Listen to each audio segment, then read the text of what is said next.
So hi everyone, welcome back to my channel. आज की video में हम देखने वाले हैं part 2 of introduction to human development. तो इसमें mainly unit 3 and unit 4 cover करने वाले हैं। एंड मेनली आपका एग्जाम जो है 2 दिनों पर है, एक तो है 18 जुलाई और एक है 20 जुलाई। उसके अलावा भी अगर आपका ये एग्जाम किसी और डे पर है तो भी आप ये वीडियो को देख सकते हैं।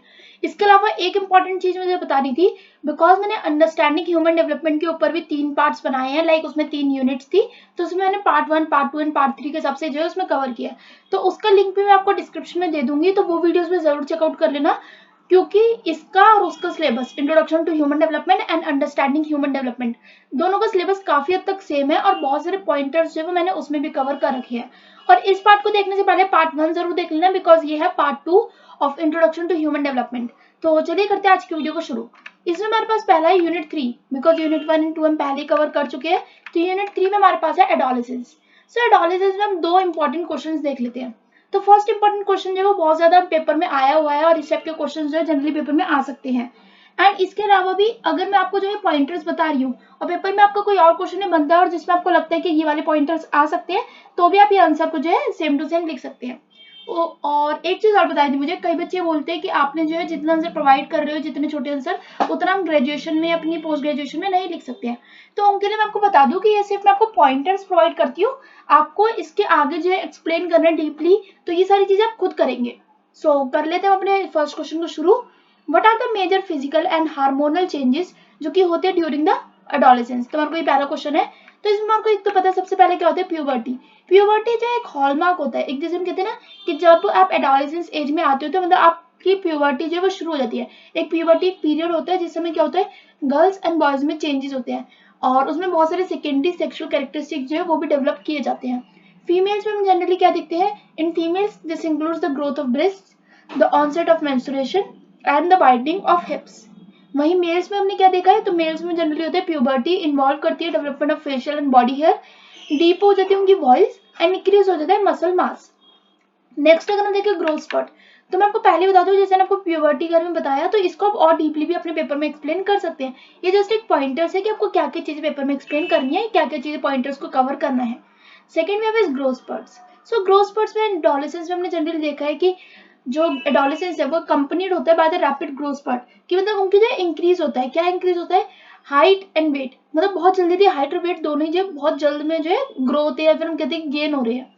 और एक ग्रोथ स्पॉट्स जो है वो जनरली इन्फ्लुएंस्ड होते हैं by the hormonal changes, and ये जनरली क्या होता है, टेम्परेरी ऑकवर्डनेस क्रिएट कर सकता है और क्लमजीनेस, एज जो बॉडी जो है वो एडजस्ट कर रही होती है टू इट्स चेंजिंग प्रोपोर्शन।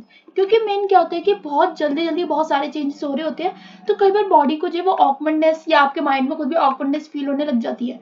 कई बच्चों की होता है कि जल्दी ही हाइट बहुत जल्दी बढ़ने लग जाती है, कईयों को होता है कि उनकी हाइट छोटी रह जाती है, तो इसकी वजह से उनको ऑकवर्डनेस होती है। तो हर इंसान की ऑकवर्डनेस का रीजन भी अलग अलग होते हैं। Then we have is hormonal changes. So एक हाइपोथैलेमस जो है, द हाइपोथैलेमस जो कि होता है पिट्यूटरी ग्लैंड जो एंड गोनाड्स, जो कि बहुत ज्यादा इंपॉर्टेंट क्रूशियल रोल प्ले करते हैं हार्मोनल चेंजेस में ड्यूरिंग द एडोलेसेंस।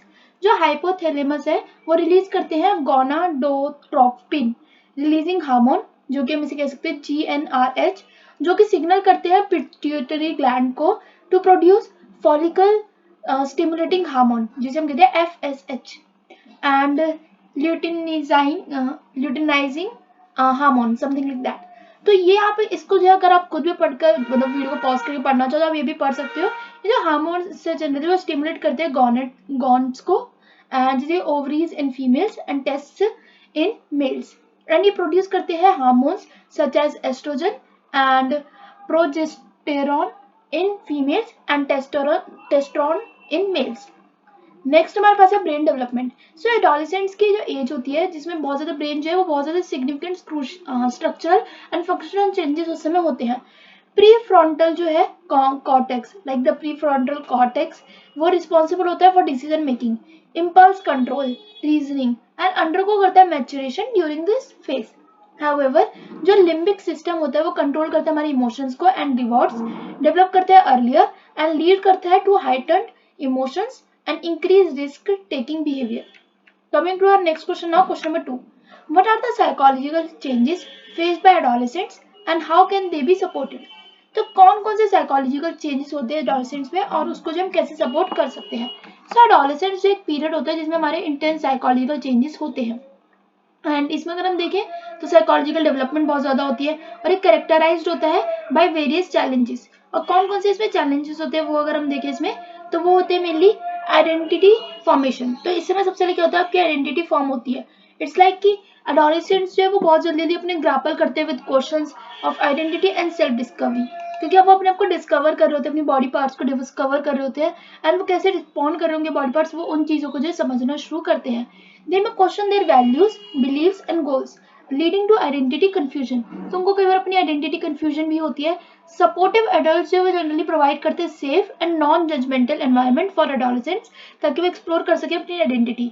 एनकरेज करना चाहिए सेल्फ रिफ्लेक्शन को, and encouraging self reflection, engaging in open conversation and providing positive role models, वो उसमें उस समय जो है बच्चों को असिस्ट कर सकते हैं in their identity formation process. Then we have is peer pressure and social acceptance. So adolescents जो often क्या होता है उनके साथ, adolescents often face करते हैं peer pressure। और क्यों वो जनरली ये चीज एक्सपीरियंस करते हैं, बिकॉज उनके फ्रेंड्स में जो अगर कोई चीज चेंजेस हो रहा है तो वो चाहते हैं कि वो उनके में भी हो, अगर वो पॉजिटिव चेंज है तो वो चाहते हैं कि उनमें भी हो वो change. They may feel the need to fit in, वो चाहते हैं मतलब जो उनका फ्रेंड हो रहा है, मतलब जो चेंजेस से वो गुजर रहा है उसी चेंजेस से वो भी गुजरे, ताकि उनका फ्रेंड और वो जो है काफी हद तक सिमिलर हो। मतलब हम चाहते ना कि एक टाइप से मेरा फ्रेंड और मेरे थॉट सिमिलर हो, या हम दोनों का एक तरीके का सोचने का प्रोसेस हो, वो सब चीजें which can lead to risky behaviours and compromised values. Build करना एक strong communication and problem solving skills, वो हेल्प कर सकता है एडोलेसेंट्स को कि वो रेजिस्ट करें नेगेटिव पीयर इन्फ्लुएंस। एनकरेज करना involvement in positive peer groups and promote करना sense of belonging within the family. Communicate करता है ये like community, and community can also support in healthy social development. Coming to our next pointer, that is emotional and mental health. So adolescents जो generally vulnerable period से गुजरते हैं for emotional and mental health issues such as anxiety होता है उनको, depression, eating disorder, ये सारी चीजें वो फेस करते हैं। और उनको जो एक एसेंशियल होता है कि एक supportive and stigma free environment create किया जा सके, ताकि वो कंफर्टेबल हो, मतलब ताकि वो अपने जो इमोशंस वगैरह उनको इजीली डिस्कस कर सके, और कोई भी अगर उन्हें हेल्प चाहिए तो वो इजीली मांग सके। प्रोवाइड करना बहुत ज़्यादा ज़रूरी है कि वो एक मेंटल हेल्थ रिसोर्सेज, प्रमोट करना stress management techniques and foster करना पॉजिटिव कॉपिंग स्ट्रैटेजीज, वो सपोर्ट करते होंगे इमोशनल वेलबींग को। Then we have is autonomy and responsibility. So adolescents जो है वो जनरली स्ट्राइव करते हैं फॉर इंडिपेंडेंस एंड ऑटोनॉमी, क्योंकि वो चाहते हैं कि एक तो उनको इंडिपेंडेंस हो कि वो अपने जो रूल्स है अपने लिए खुद डिसाइड कर सके, या फिर वो अपने डिसीजन खुद ले सके। एंड दूसरा ऑटोनॉमी, वो चाहते हैं कि जैसे एक ग्रुप है तो उसमें वो लीडर हो, तो वो चीज़ वो चाहते हैं, which can lead to conflicts with parents and authority figures. Balance करना एक appropriate levels of autonomy with guidance and support, वो बहुत ज़्यादा इंपॉर्टेंट हो जाता है। एनकरेज करना एडोलेसेंट्स को कि वो रिस्पॉन्सिबल बने फॉर देयर एक्शंस, जो भी वो मतलब एक्शंस कर रहे हैं, कोई भी डिसीजन मेकिंग प्रोसेस में इन्वॉल्व है वो, तो उसके लिए वो रिस्पॉन्सिबल भी होने चाहिए। और ये बहुत ज़्यादा इंपॉर्टेंट है एक बच्चे को सिखाना कि जो भी आप डिसीजंस ले रहे हो उसके लिए आप खुद ही रिस्पॉन्सिबल हो। एंड प्रोवाइड करना opportunities for skill building and autonomy can foster this sense of competence and responsibility. Coming to our next unit now, unit 4 adulthood. तो एडल्टहुड एक पीरियड होता है जिसमें बहुत सारे बॉडीली चेंजेस हो चुके होते हैं। अब जो एडल्ट होता है वो क्या कर रहा होता है, वो अपने रिलेशनशिप्स को, अपनी फैमिली को सपोर्ट कर रहा होता है, अपने पार्टनर को सपोर्ट कर रहा होता है, एंड वो आगे अपने करियर के बारे में, अपने बच्चों के बारे में सोचना शुरू कर देता है। तो हमारा पहला क्वेश्चन है, what are the different stages of adulthood. So different stages कौन सी होती है, तो इसमें मेनली दो होती है, एक होता है अर्ली एडल्टहुड और एक होता है लेट एडल्टहुड। अर्ली एडल्टहुड में होता है जनरली 18 to 40 और लेट में होते हैं 40 to 60, बाकी उसके बाद फिर वो ओल्ड एज वाला आ जाता है। सो अर्ली एडल्टहुड में अगर हम देखें तो उसमें सबसे पहला होता है identity formation. So early adults जो वो जनरली कंटिन्यू करते हैं कि वो बहुत सारी चीजें एक्सप्लोर करते हैं, इंपॉर्टेंट लाइफ चॉइसेस बनाते हैं अपने करियर के ऊपर, अपने करियर पाथ उनको कौन सा चूज करना है, रिलेशनशिप्स के ऊपर एंड पर्सनल वैल्यूज के ऊपर। इंटीमेसी एंड रिलेशनशिप्स, तो ये वाला पॉइंटर हमारा डिफरेंट होना चाहिए, दिस वन या। सो इंटीमेसी एंड रिलेशनशिप्स, तो इस समय जो है लोग जो है mostly long term intimate relationships में आ जाते हैं, लाइक वेडिंग वगैरह हो जाती है उनकी। एंड अर्ली एडल्ट्स जो जनरली प्रायोरिटाइज करते हैं अपने एस्टैब्लिशिंग कनेक्शंस एंड बिल्ड करते हैं सोशल सपोर्ट नेटवर्क्स, क्योंकि उन्हें पता है जब वो लेटर एडल्टहुड में आ जाएंगे तो वो इतनी सारी चीजें मैनेज नहीं कर पाएंगे। एक वो अपना करियर डेवलप कर लेते हैं ताकि लेट एडल्टहुड में उन्हें कोई भी अपने करियर वगैरह चेंज ना करना पड़े। And parenting. सो कुछ इंडिविजुअल्स जो है इस समय पे पेरेंट्स भी बन जाते हैं एंड वो बहुत सारी रिस्पॉन्सिबिलिटी लेते हैं ऑफ चिल्ड्रन एंड स्टैब्लिश करना अपनी फैमिली यूनिट्स लाइक अपने घर वगैरह को भी बनाने की शुरुआत शुरू हो जाती है इस समय पे। मोस्टली मिडिल एडल्टहुड में मोस्ट लोग अपना घर वगैरह भी पूरा अच्छे से वेल सेटल्ड हो जाते हैं। तो मिडिल एडल्टहुड जो होता है वो होता है मेनली 40 to 65 में बता रखा है। गवर्नमेंट में अगर आप देखोगे तो 40 to 62 मिडिल एडल्टहुड को माना जाता है। इस समय जो लोग होते हैं वो मेनली स्टेबल हो जाते हैं एंड कंसोलिडेट हो जाते हैं। पहला हमारे पास है करियर एडवांसमेंट एंड स्टेबिलिटी। तो अब जो है वो अपनी स्टेबिलिटी मतलब देख लेते हैं कि अब उनको स्टेबल होना है एक पर्टिकुलर करियर पाथ में और उसी के आगे आगे उनको प्रमोशन वगैरह मिलते रहते हैं। Second wave is family and generativity. तो इस समय क्या होता है कि बच्चे उनके होते हैं तो इसलिए वो उनका करियर वगैरह ये सब चीजें देख रहे होते हैं एंड आगे अपनी फैमिली को सपोर्ट करते हैं। फिजिकल चेंजेस भी होते हैं उस समय कुछ कुछ। And then we have a self reflection and life evaluation. So individuals जो है मिडिल एडल्टहुड में वो असेस करते हैं अपने अकम्पलिशमेंट्स को कि उन्होंने क्या क्या अपनी लाइफ में अकम्पलिश किया है, अपनी वैल्यूज को और अपने गोल्स को। देन हमारे पास आ जाते हैं लेट एडल्टहुड। लेट एडल्टहुड होते हैं जनरली बियॉन्ड 65 और मे बी बियॉन्ड 60 हम कह सकते हैं, बट पेपर में हम बियॉन्ड 65 लिखोगे तो वो ज्यादा अच्छा रहेगा।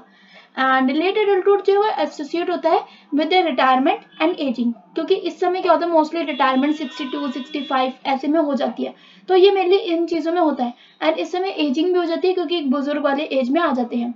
तो सबसे पहले तो यही होता है रिटायरमेंट एंड लेजर, क्योंकि अब मोस्ट ऑफ द टाइम क्या होता है कि उस समय जो उनके बच्चे होते हैं वही अब धीरे धीरे कमाने उस पर आ जाते हैं लेवल पे, तो इसलिए उनको जो है रिटायरमेंट के ऑप्शन पे वो आ जाते हैं। वो अपने इस समय जो अपनी हॉबीज अपने इंटरेस्ट को जो आगे परस्यू कर सकते हैं, जैसे मंदिर वगैरह जाना या आगे उनकी कोई और हॉबी है तो वो चीजों पे भी वो अपना ध्यान दे सकते हैं। Second way have is health and wellbeing. So जो लेट एडल्टहुड होते हैं मतलब लेट एडल्टहुड का जो पीरियड होता है इसमें मेनली एक्सपीरियंस किया जाता है एज रिलेटेड हेल्थ चेंजेस, क्योंकि बहुत सारे हेल्थ इश्यूज भी इस समय होने लग जाते हैं। एंड जनरली कहा जाता है इसलिए कि जो आपका मिडिल एडल्टहुड है या फिर अर्ली एडल्टहुड है उससे में आपको अपनी लाइफ इंश्योरेंस या हेल्थ इंश्योरेंस ये सारी चीजें करवा के रखनी चाहिए। Then we have is life satisfaction and legacy. तो इस समय में जो है रिफ्लेक्शन होती है one's life and finding satisfaction in accomplishments relationships and experiences.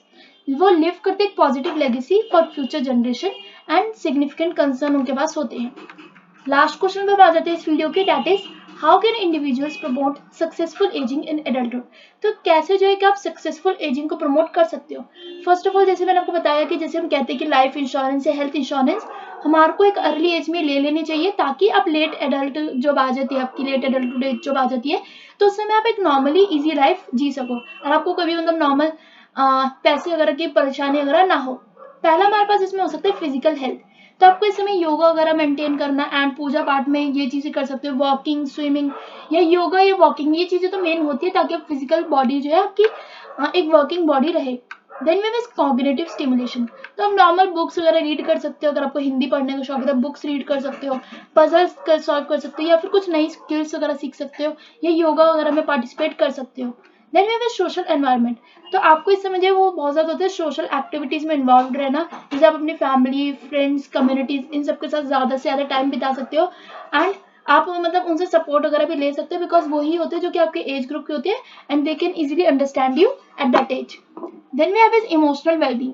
So nurturing करना एक अपने इमोशनल हेल्थ को वो बहुत ज़्यादा इंपॉर्टेंट हो जाता है, जिससे क्या होता है कि आपका जो स्ट्रेस होता है जो भी आपकी फैमिली स्ट्रेस वगैरह होता भी है तो वो भी कम हो जाता है, इमोशनल सपोर्ट भी आपको मिल जाता है एंड आप एंगेज कर सकते हो एक रिलैक्सेशन एक्टिविटीज में जैसे कि मेडिटेशन और माइंडफुलनेस एंड मेंटेन करना एक positive outlook. Then we have is adaptation and resilience. So adapt करना चेंजेस को एंड चैलेंजेस को वो बहुत ज़्यादा इंपॉर्टेंट होता है, ये की सक्सेसफुल एजिंग के लिए बहुत ज़्यादा इंपॉर्टेंट होता है। ये बिल्ड करना रेजिलियंस, सीख करना support when needed and embrace करना एक फ्लेक्सिबल माइंडसेट को वो बहुत ज़्यादा हेल्पफुल होता है कि आप ट्रांजिशन को जो है इजीली कॉप अप कर सके। Then we have is continued learning and personal growth. तो ये बहुत ज़्यादा इंपॉर्टेंट होता है कि आप जिस एज में भी हो पर आपको लर्निंग जो अपनी कंटिन्यू रखनी चाहिए ताकि आपकी बॉडी आपका माइंड जो है वो एक टाइप पे रुके ना। तो इसलिए आप न्यू एक्सपीरियंसेस गेन कर सकते हो, हॉबीज वगैरह परस्यू कर सकते हो एंड इंटेलेक्चुअल परस्यूट्स जो कि आपको प्रोवाइड कर सकते हो ongoing opportunities for personal growth.